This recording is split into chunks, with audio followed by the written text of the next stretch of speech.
Hello, I pulled the window up and looked into the sky to say, how are you, beloved by everyone, while I'm here so out of place. That's a Vocaloid song. Does anyone know that one? It's an English adaptation of a Vocaloid song. Welcome back to Danganronpa Mauve. Don't look at me. I have a horribly timed and placed pimple on my... Don't look. Unless... Anyway, no, that's not it. What's not it? Huh? I'm with you, Kana. It's clearly strange that Kizuki was hit in the face while reaching for a book and got a nosebleed. I think she was just too short, bro. Why is that, Miyuki? Kizuki always used the stepladder when taking books out in the library. Keep up, bro. She didn't have the stepladder. If she uses that, Kizuki's height will be almost the same as the books on the top shelf. If you accidentally dropped a book in that situation, it definitely would not hit your face. If Mr. Miyuki's story is true, it's definitely strange. Sorry, he used definitely twice. Am I recording? Yes. She might just have been too lazy to use the stepladder at that exact moment, you know?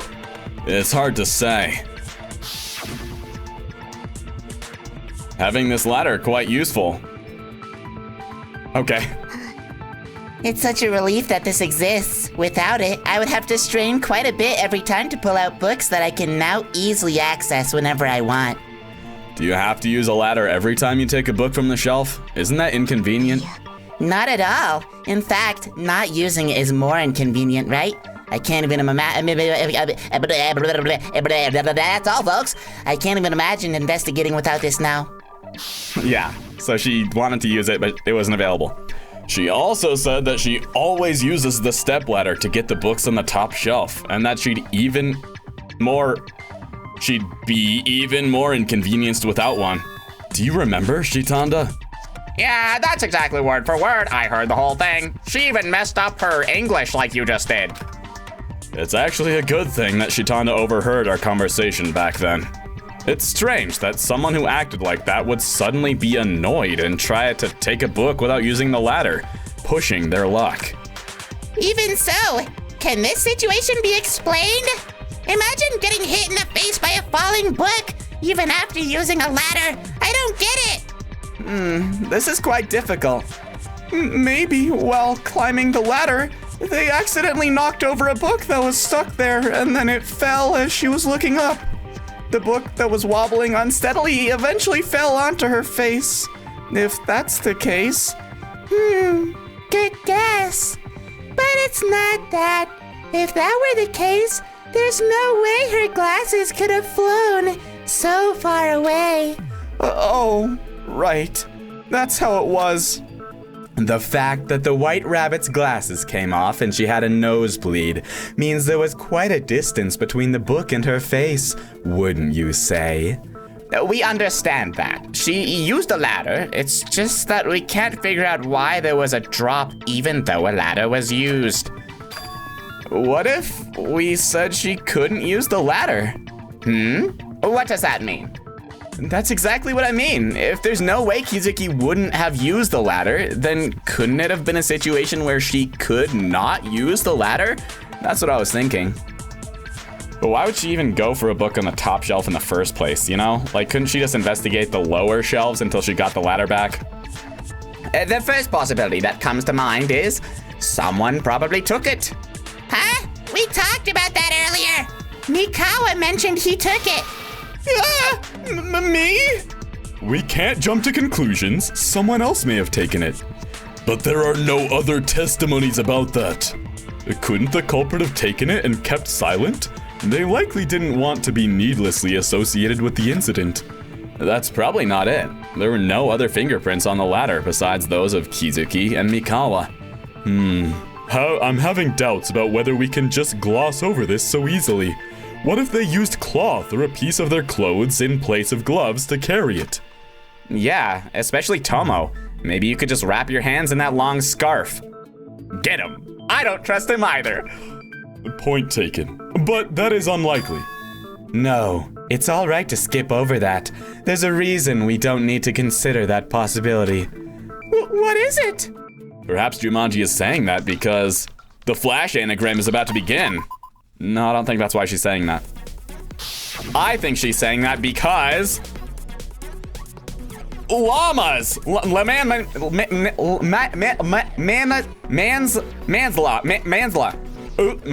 Manslaughter. Oh, manslaughter. Okay, yeah. Manslaughter. I think it's because of manslaughter. Go. It's because of manslaughter. Yosha, it's manslaughter. Back to the game. The possibility of this case being accidental murder is high. Accidental murder? This? I guess that as well. That makes sense, since the murder weapon was a book, right? If they'd wanted to kill someone, they would have brought a more convincing weapon. No matter how many weapons Kuzu confiscated, at least it wouldn't be books. What if that's a trap? What if they deliberately made us think that way? What if they set a trap? Then you're saying the culprit intentionally used a book at the scene of the murder, at the scene as a murder weapon to create the impression of a crime of passion. No way! This is also a trap? Well, I wouldn't say that, given how difficult the circumstances are, aren't they? Books are hard to hold, and there's no guarantee you can kill someone with one, even if you hit them. Just as it was mentioned, if someone says they'll kill a person, at least it won't be with a book. But now, they died by it, right? That's because the corner of the book happened to hit the temple, a critical spot. If you don't hit the critical spot, the chances drop significantly. Yeah, I guess. Getting hit with a book would hurt, but would it actually kill you? Even in a library, the place is full of books. If you aim poorly, your target might even pick up a book and counterattack. Moreover, the scene was a library during peak hours when people were moving about. If the attack fails and the victim screams, there's no way to know how many people would hear it or how quickly others would arrive at the scene. I think there are too many drawbacks to using a book as a weapon simply for setting traps. What do you think? Then, in that case, the cure's worse than the disease. That's why it has to be considered manslaughter, right? Oh, I knew I shouldn't have given my opinion. So, what's the connection between accidental homicide and the STEPladder? Since it was an impulsive murder, the culprit wouldn't have prepared gloves or moved the ladder carefully to avoid leaving fingerprints. Therefore, if the culprit touched the ladder, fingerprints would have been left behind.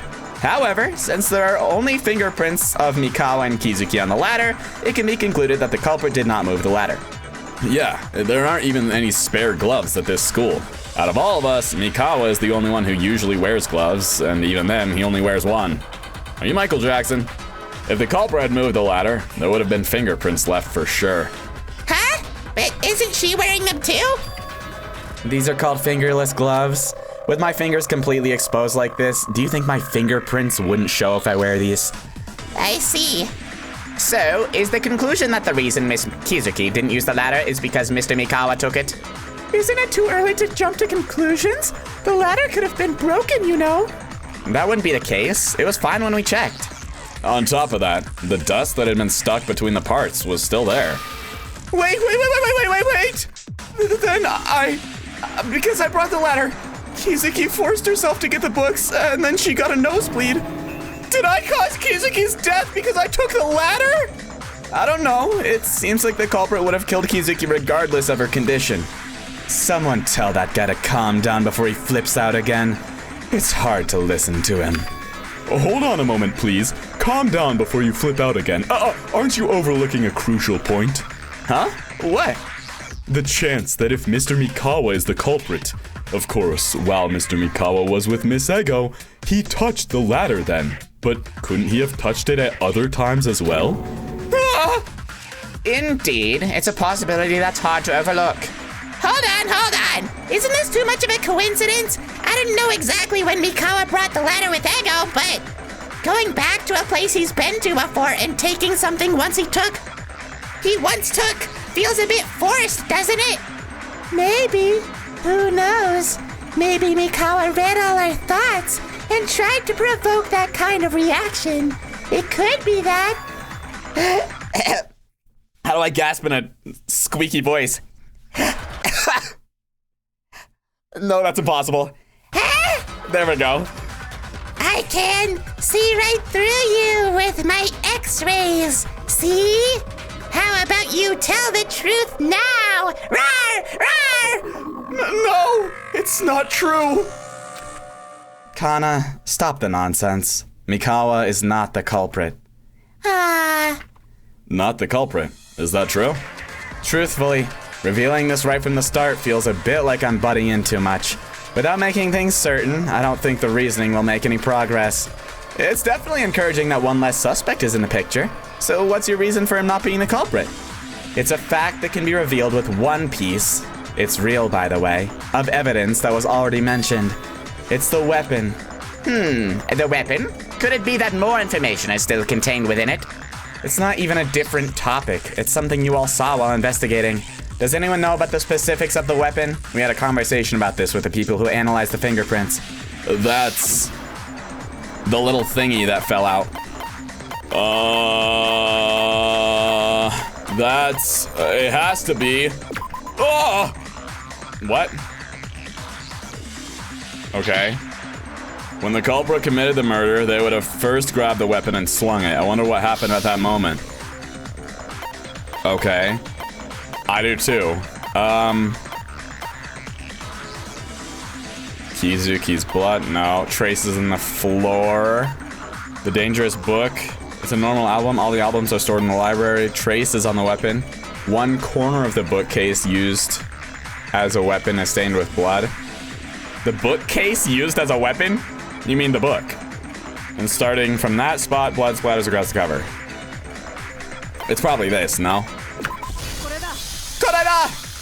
You're referring to the bloodstains on the murder weapon and the fingerprints that were also left on it, right? Wait, fingerprints? Did we have those on it? Haven't you seen the evidence? No, I did see it, but I didn't know I was supposed to interpret it as a fingerprint. You should have put more effort into your investigation. The culprit hit Kizuki with a book, and blood splattered, leaving hand-shaped stains, right? Yeah, that's right.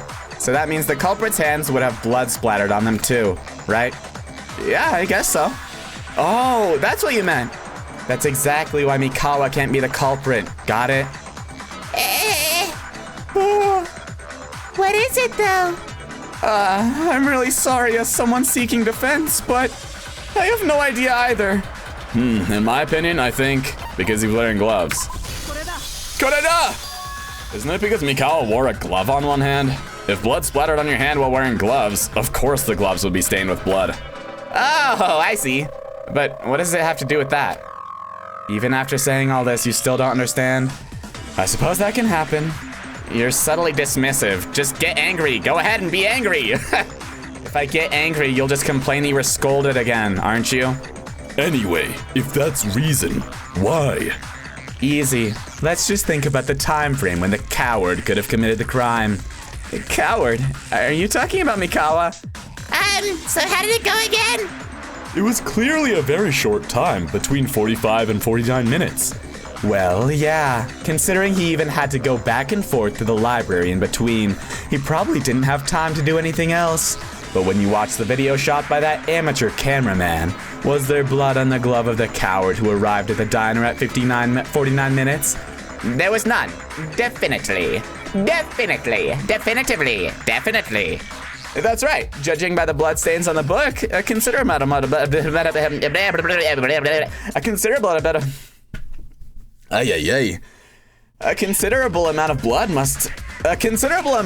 must have splattered on the back of their hand.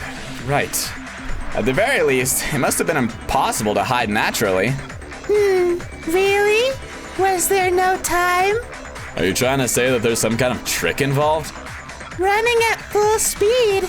If you could just do something, somehow, it might work. Do you think that'll be enough to cover it?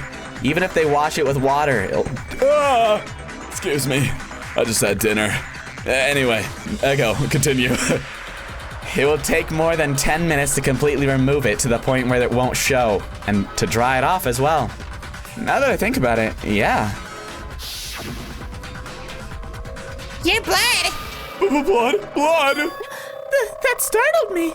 Tomo screamed upon suddenly seeing the blood and jumped up while Stira, who was sitting next to him, covered her ears. Is a nosebleed really that big of a deal, Tomo? Oh, don't worry about it. I get nosebleeds pretty regularly. Of all times, I'll get a cover with a hand that has a glove on it. Where? It's going to take some time to wipe this clean for sure. Besides, it takes forever to dry. I don't have any other gloves. I should have taken the glove off. Okay, yep. Wasn't there something like this a few days ago? Remember when Mikawa accidentally wiped his nosebleed with his gloved hand and grumbled about it? Oh, thinking back, it seems like that might have been the case. You remembered that? As a leader, it's only natural that you should remember every little detail about what happens to your team members. Yeah, I definitely remember that. I'm also a leader. They even mentioned not taking off their gloves all day. This proves that it's impossible to deny the possibility that the gloves weren't worn when the murder was committed. It's strange that someone who wears gloves all day long wouldn't be wearing them when they committed a spontaneous murder. If that's the case, did he intentionally set the bait for that? I already told you, this case is accidental homicide. Do you really think they can lay a bait for a murder you committed on impulse?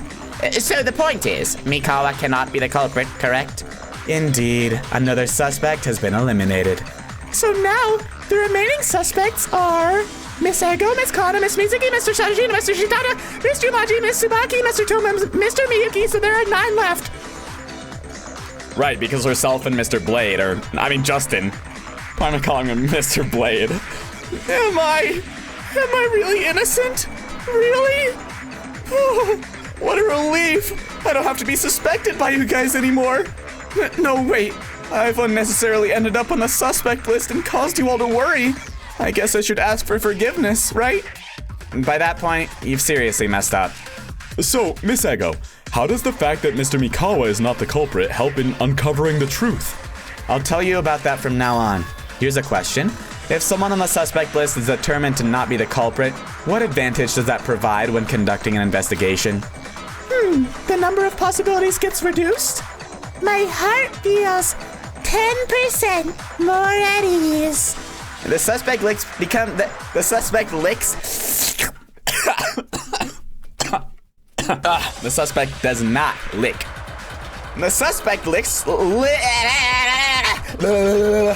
The suspect list becomes easier to remember. Any other answers? We are supposed to trust the suspect's testimony. Isn't that the answer? Good. That's correct. As expected, there's still a trustworthy aspect left. That does make me feel at ease, doesn't it? Yeah, something easy to remember on the list is also correct. Aren't you going to give me bonus points? I was just trying to lighten the mood. Anyway, it's been proven that Mikawa's not the culprit. In other words, the testimony given by Mikawa becomes a basis for deduction. And the statement that the ladder was placed and then removed between 45 and 49 minutes turned out to be true. Since he's not the culprit, he probably didn't rush anywhere. He likely walked to the library honestly and then walked back to the dining hall honestly. So it's likely that they arrived at the library and moved the ladder at 47 minutes, just as we suspected. But isn't that something we've already discussed? I don't see any dramatic shift in the direction of the investigation, though. I told you, even these small details are important to prove. From now on, the path we take will heavily rely on Mikawa's actions, and if it's uncertain, the price will be too high. I understand. However, how does happen? A clue? Try that one more time, Justin. What do you mean? We just need to remember what the original topic was. Oh, the conclusion that Kizuki died in the absence of the ladder was the last one. After that, we discussed who had taken the ladder outside the library. That's right. Then the issue regarding the fingerprints left on the ladder came up. We felt the need to address the possibility that Mikawa was the culprit who moved the ladder. But since we're saying Mikawa isn't the culprit, I guess we can rule out that possibility. This is hard.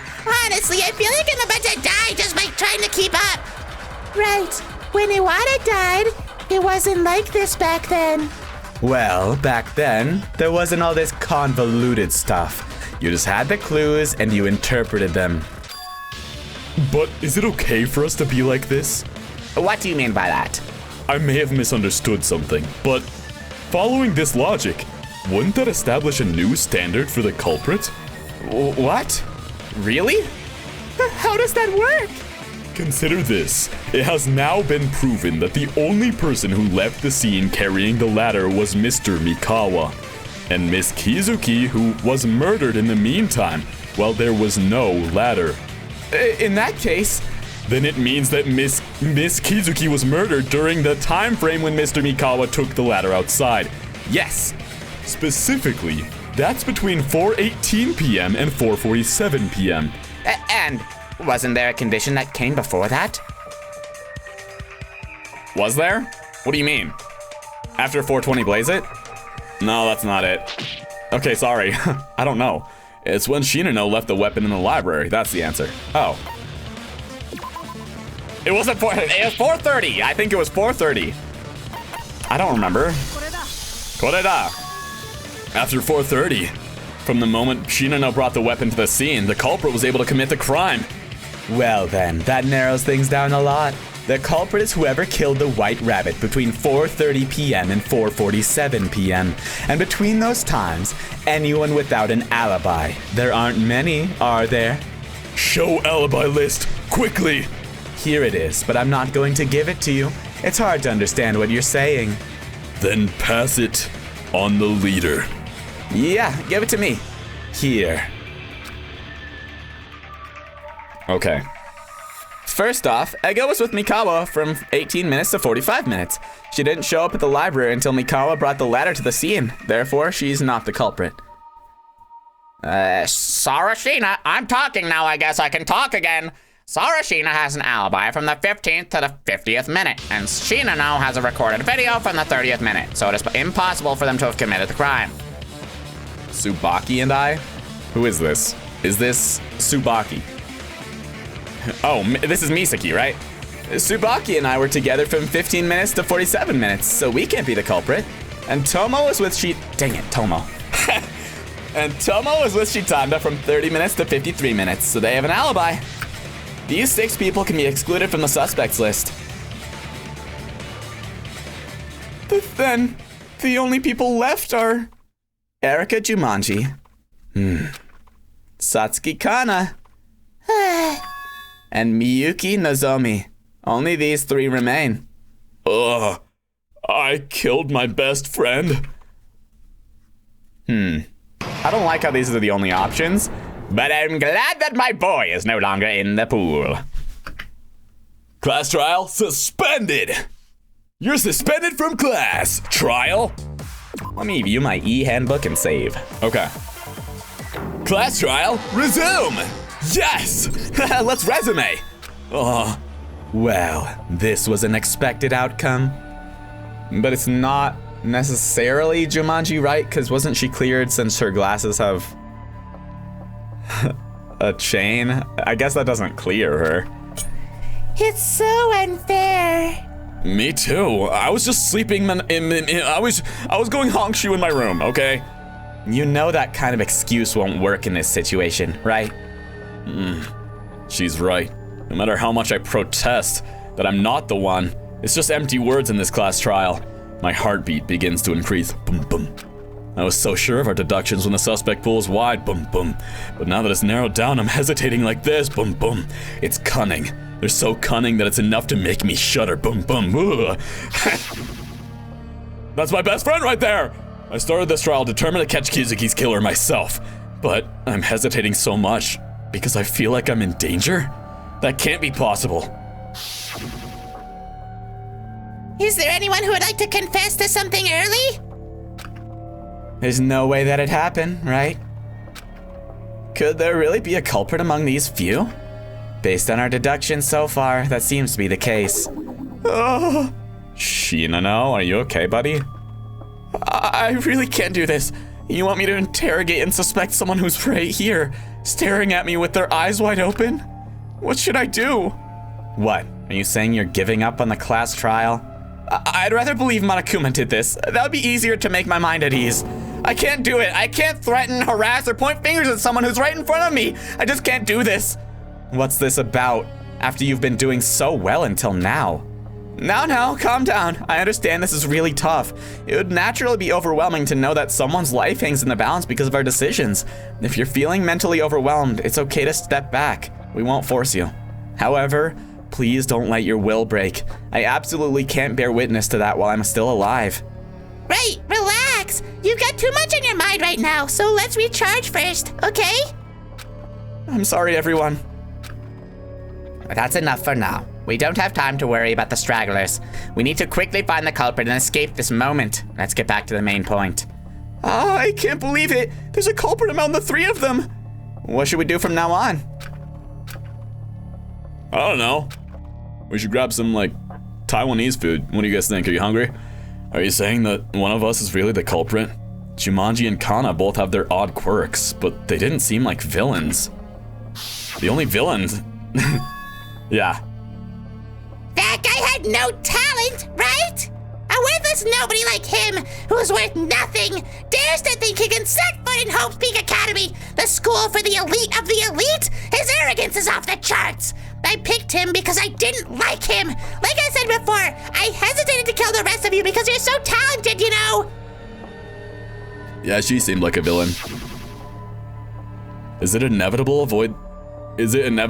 to avoid it the second time? To be betrayed again by someone I thought was a friend, an ally, happy Pride Month, ally. Anyway, if it's unavoidable, I should try to face it as calmly as possible. I focused all my attention to concentrate on the discussion that was about to commence. It's not the time for me to give up yet.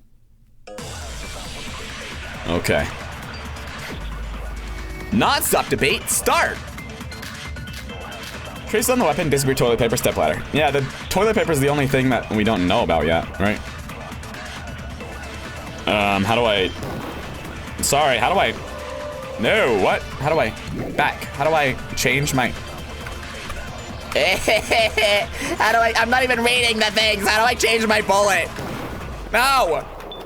Stop! How do I play the game? Oh, there we go. At least I kept my cool. Can we restart? We're not just going to end like this, are we? No, we're not. If I recall, there's one particular piece of evidence left at the scene. There's a piece of evidence left at the scene? I don't remember how I brought it up. Oh, shoot. Okay. Traces on the weapon? Right, are there no more clues at the scene? Certainly physical evidence in this case was also extremely scarce. Wouldn't it be better to review the evidence from the past in times like these? Sure. If you have the means to do so, that is. If anyone knows, raise your hand. We're not just going to end like this, are we? Oh, okay. Did he say that twice? Anyway. How should this reasoning proceed from here? There are no more clues? Yeah, okay. I was right from the beginning. Yeah.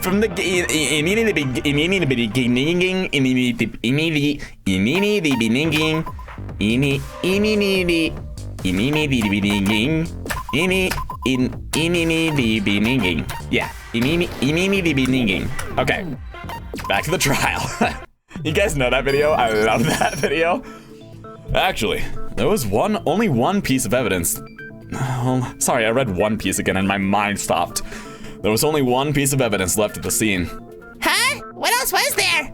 Toilet paper. The toilet paper roll that Kizuki used to carry around was gone.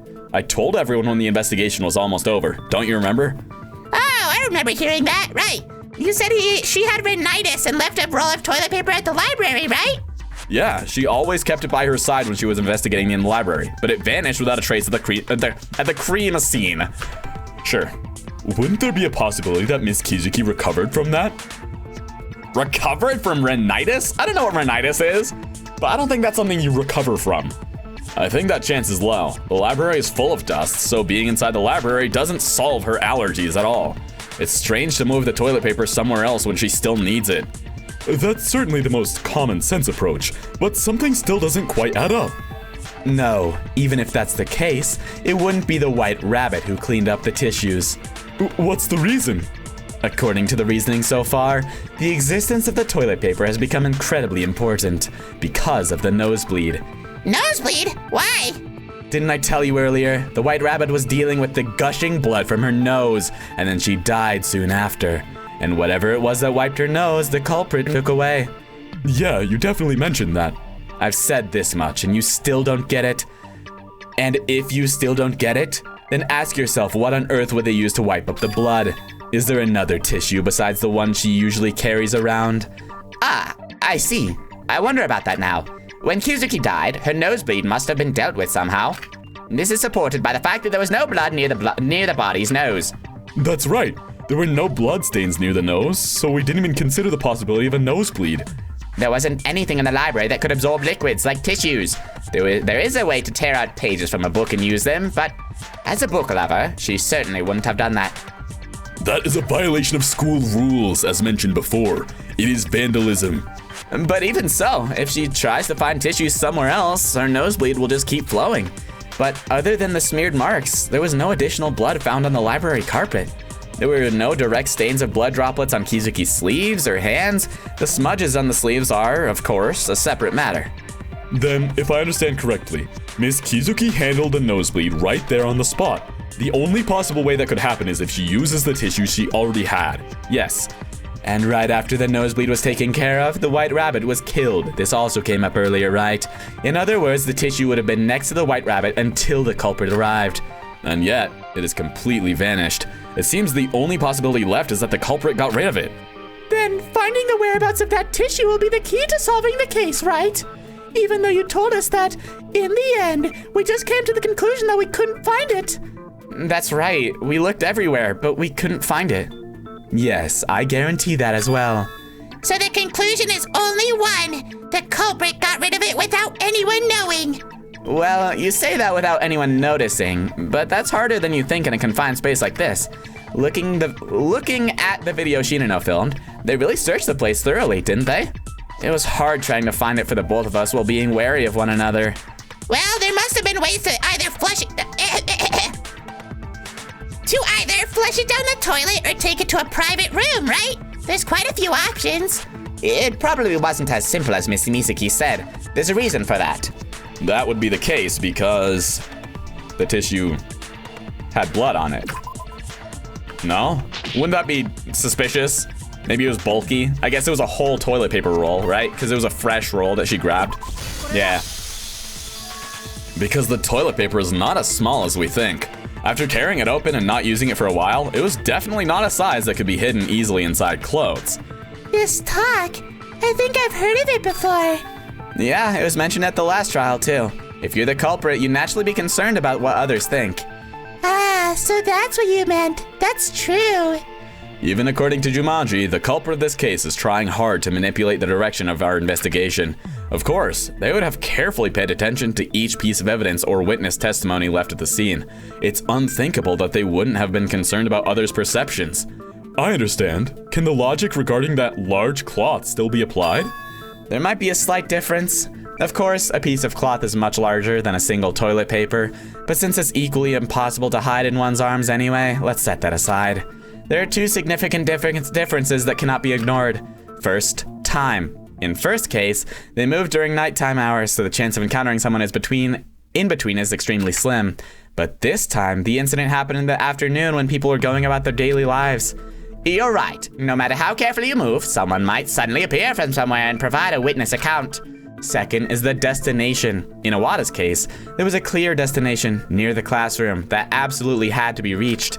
But in the case of this toilet paper, it's different. If you just leave it somewhere out of sight, the purpose is achieved. Then the question is, what conclusion can be drawn from these two differences? There's no need to risk the danger and go to all that trouble, right? You could just leave it somewhere near the library and run away, but there's no need to go through crowded areas and all the way to a private room during hours where people are still awake. That's exactly it. The library and the private room should be quite far apart. I guess the culprit hasn't messed around with this, huh? If they got caught, it's over immediately. Using that witness as fake evidence to confuse the investigation is way too risky, don't you think? Yeah, it's the same reason as the marks left from the mopping the floor. From the culprit's perspective, trying to create misdirection can easily lead to being caught right away. The roles get reversed. So, Shitanda, is that why you're so thorough in checking out the facilities around the library? You spoke earlier, bro. You can talk. I can't understand sign language, so just open your mouth. I'll let it slide this one time. Why do you even know sign language? Did you learn it for some trivial reason? Actually, my father is deaf, so I learned to communicate effectively through sign language. Quite a good son if I do say so myself. Didn't you just nod? You said yes. What is it? It's this, right? Yes? No? I don't know. I'm trying to learn it. One of my coworkers is learning it, and so I'll talk to him about it occasionally. Whoa. Just kidding. Did you believe that? Okay, I did believe that. Anyway, the answer to your question is correct. We searched the entire school thoroughly, but it's not here. It's unlikely the culprit could have taken it to a private room, given the crowd of people. Then, at best, there'd only be the restroom, warehouse, and locker rooms, right? Exactly. All right, thanks. You can shut up again now. So that's why you only investigated the bathrooms in the school building. Since the bathroom stalls near the dormitory building aren't that far from the private rooms, they'd obviously handle it in their own room if they needed to. And we've looked into those. But then, the toilet paper must have been securely placed in one of the 3 places, the bathroom, warehouse, or the locker room. How do we know which of those 3 it is? The evidence is sufficiently gathered. Because of this guy, Shitanda went through everything while causing a ruckus, right? Then let's quickly discuss this. Okay. Which bathroom is it in? Poggers. This is new music. Ooh, hold on. Alibis? We're talking about alibis here? Okay. Mikawa's alibi. Nope, that's not it. So what were the other ones? Kuzu's alibi? Hold on. You were working out, you went to the diner, suddenly turned around to the stairs and returned to the women's locker room alone to work out. You stayed there until the hour. I don't trust that, girl. I don't trust that at all. Sadashina. Sorry, you're talking and I'm not listening. Hold on. Had tea time, returned to your private room. Yeah, it's Kuzu. Okay. Can you tell which one out of the 3? I'll vote for locker room. I agree with that. No? Among the testimonies collected, there is one related to where the toilet paper was hidden. Laundry room, warehouse, locker rooms. Okay. Where among the 3 would the culprit have hidden the tissue? You vote locker room, but it's not that. Okay. Then I'll vote for the warehouse. This is not determined by vote. But is there any basis for that judgment? It's not strange, even if it's one of the 3. There must be something we've overlooked. Okay, maybe it's Mikawa's alibi for the warehouse. Let's see. Sorewachigawa! I wonder what that means. I keep saying it. It's probably no, that's wrong, right? Because that's just what it is in English. No, that's wrong! Anyway. No! Oh, shoot! Oh, I hit resume. I wanted to save. No, I didn't even read that. Okay, I guess I'm going a bit longer. Huh? There is? Which one? It is precisely Mikawa's testimony, of course. Since he's been with Ego for a long time, it is also Ego's testimony. That's right. Mikawa and Ego said that they stayed in the warehouse together from 4:12 p.m. to 4:45 p.m. The crime occurred between 4:30 and 4:47 p.m., so if the killer had to hide the toilet paper after the murder, it probably wouldn't be the warehouse where the 2 of them were. I see. That makes sense. From the culprit's perspective, they would have wanted to dispose of the toilet paper as quickly as possible. So how about the bathrooms? They can swap it out with the relatively smaller roll of toilet paper that's hanging there. And then, after putting it in their pocket or hiding it in their clothes, they stroll casually to their private room. No, that's not right either. That's right, because there was a decisive difference between the toilet paper hanging in the bathroom and the one that Kizuki carried around. Okay, another one of these, sure. I should actually be able to save after this one, which is nice. So what are we saying? That it was the locker room, like I said? But it's important because the locker room doors, anybody could get in any locker room. Because the pool locker room doors were stuck open, I don't think that the guns would have like shot down somebody if they tried to enter the opposite gender locker room by going through the pool. Which means that it couldn't have been me because I'm afraid of the pool and I'd pass out. Anyway, that's my alibi. What are we talking about? Cut in line, cut line, line cut, cut line? Cut line? Oh, the cut line of the toilet paper, yes. Yeah, okay. Yosh! Arada! Something. Okay, now we're talking. You're not gonna just jump back into it, are you? Okay, good. I can save. Shoo, that wasn't that bad. All right. It's hot in my room, guys. It's like 100 degrees out today, and so I'm a bit sweaty. I'm a bit sweaty. I'm sweating up a storm in here. Thank you for watching. I don't remember if I've already done one in this guy's voice, but Well, actually, I probably have, but in Phoenix Wright. And this is not Phoenix Wright. I am Sarashina. Or as they say it in Alia does not speak in Russian, and she speaks lies, and she doesn't tell the truth, and she's trying to hide her feelings. Sarashina, I think is how it's pronounced. I don't know if that's how it's pronounced everywhere, but Sarashina, Sarashina, whatever. It doesn't matter to me how you pronounce my name. All that matters is that you like the video. If you comment down below something, that would make me smile too. And if you subscribe, well, that's a big one. Ring the bell icon if you so choose. That doesn't matter to me. And I hope you have a great day, okay? That's a big one. That's a really big, big one. That's a biggity big, big one. Why am I saying biggity big, big? Well, because some little fool who's doing my voice told me to. Anyway, see you in the next one, all right? Peace out.